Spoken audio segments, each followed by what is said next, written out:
Hi YouTube, Big Apple here today to review the Smith & Wesson M&P40.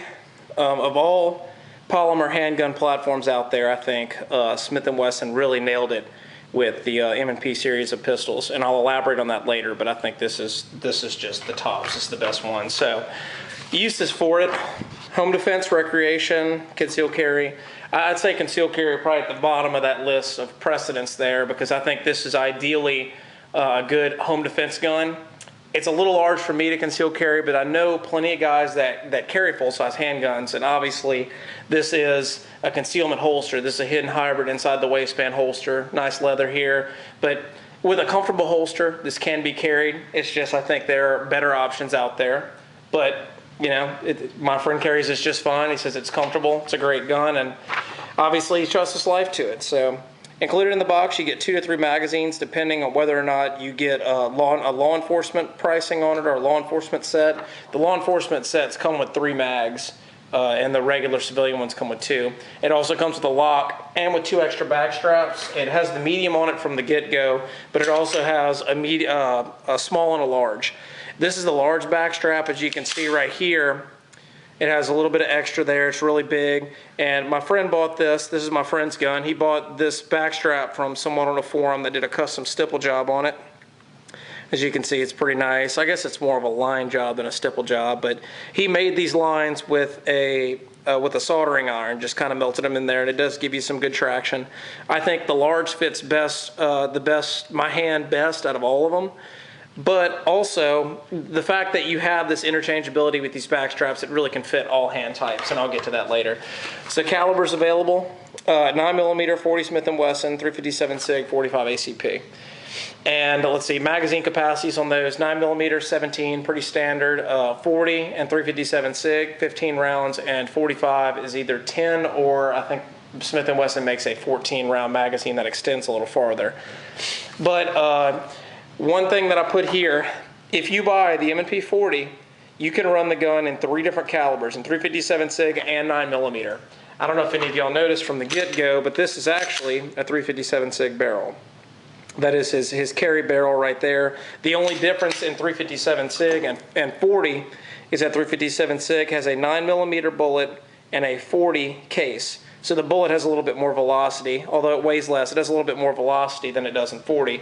And as you can see, the magazines are labeled appropriately. You see 40 Smith & Wesson, 357. Not to be confused with 357 Magnum. That's a revolver caliber.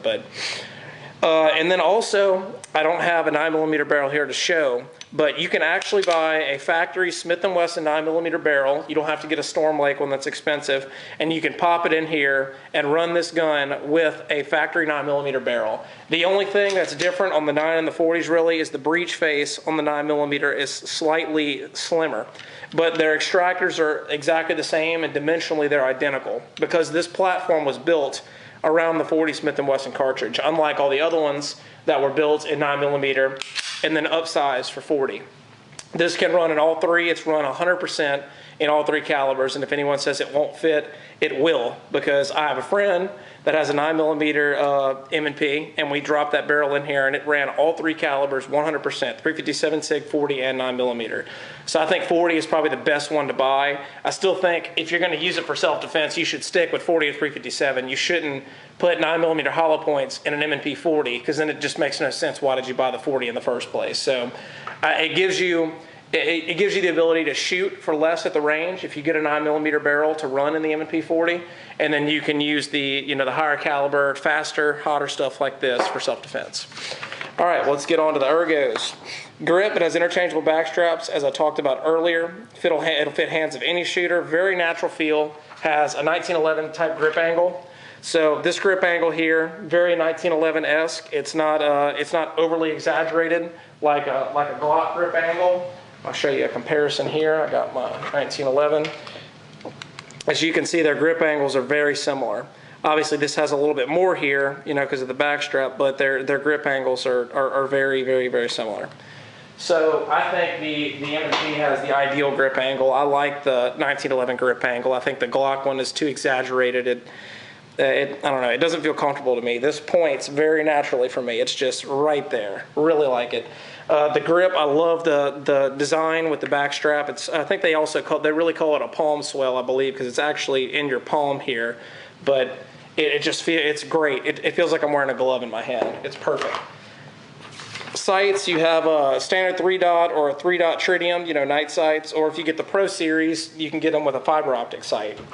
So pretty standard here, just 3 dots right there. You can get the same ones with night sights. It does have a really nice shelf on this back sight here for, racking off pants off a table, off your shoe, anything if you do lose the ability to rack with your left hand if it's injured or something.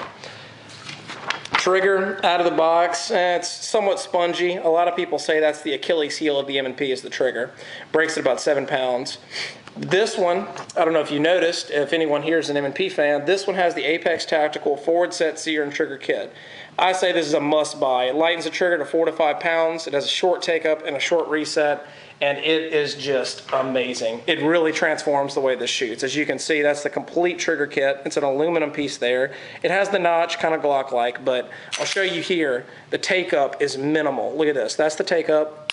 That's the break. It is so much less than the factory one, and then here's the reset. Very, very short. That's your entire motion right there. Boom, reset. It's amazing. It really, really tightens up your groups whenever you get this in here. And Apex also includes, it has I believe a different striker block and a different sear to give you a hard, audible reset. If you listen, you can hear the actual click there. On the older M&Ps and some of the other ones, they say from the factory it has kind of a ghost reset where it's not audible, not tactile, it doesn't slap your hand, but the Apex absolutely changes just the entire way this gun feels. It really transforms it. I cannot say enough good things about this trigger. I think if you buy an M&P, that you should get one of these. They haven't made the complete trigger kit for the Shield yet, but they have made it to where you can change the internals and lighten the trigger and make it a little bit better, but they don't have the full aluminum trigger for the Shield yet. They do have it available for the 40, the 357 SIG one if you have one of the older ones, and then the 9mm and the 45. But they don't have it for the Shield yet. Still, I think this is worth every penny. I think it's about 150 bucks from apextactical.com, but it really, really is amazing. It transforms this thing. So, accessory rail, pretty standard. You can get a light laser combo or both of those, and I have what's next to it, the guide rod. It's a steel guide rod. It's not plastic like the Glock one or, some of the Berettas, some of the other pistols. It is a steel guide rod and it's captive, so meaning the spring stays on it even after you disassemble it. So if you take this guy apart right here, the spring actually will stay on it whenever you take the guide rod out, as you can see right there. So it is captive, which I prefer. I prefer a captive guide rod. It makes it easier to keep track of parts and just makes it overall easier to deal with in general. So highly recommend that as well, although it's included in this one. So safety, I have thumb safety is optional. It's not shown here. This one didn't come with one. But as you can see on his, for some reason, these little notches where the safety would be did pop out. It didn't change the functionality of the pistol at all. It didn't do anything to harm it, but these little notches did pop out. He said they just kind of randomly came out, and that's where the thumb safety would be, is right there. I don't know why that happened, but regardless, it still functions, and this one doesn't have the thumb. Some of the features I really like about the M&P. Number one, a lot of people don't know this. If you take a loaded magazine, yes, this is loaded, I know, and you put it in the mag roll, but you slam it closed, it'll actually close the slide for you, as you can see right there. And this also demonstrates another one of my points. You have a loaded chamber indicator right there as a window. It's not dramatic like the Ruger SR. And it also gives you a nice little showing of what's in there. They do the same thing with their 1911, as you can see the little window. I think that's very, very useful, very usable. And I do like the magazine slam feature. So here, I'll show you again. If you take a loaded magazine and you slam it in, it'll close it up for you. Very neat little feature. Thumb safety. Accuracy, I will say your groups will get smaller with the Apex. It's just an amazing trigger. Highly recommend. Reliability, 100% through this gun with all calibers. 9, 40, and 357 SIG have all run 100% in this gun. So regardless of what caliber you use in this one, the M&P40 is unique in the fact that it can accept all three of those barrels. If you buy an M&P 9mm, you won't be able to drop an M&P40 barrel into it. It's just, they tell you from the fact if you called Smith & Wesson and asked their factory workers and their technical assistants, if it'll work, they'll probably tell you no, and they'll tell you to buy a conversion barrel from another company if you want to do that, but it will work. A 9mm barrel will fit in here, it will run 100%, and if I need to make a video to prove that to y'all, I can. But as of now, I have tested this with the 9mm in it, and it runs 100%. So yeah, accessories, there's a ton of M&P accessories, especially now that they're kind of going more towards competition with the Pro Series and whatnot.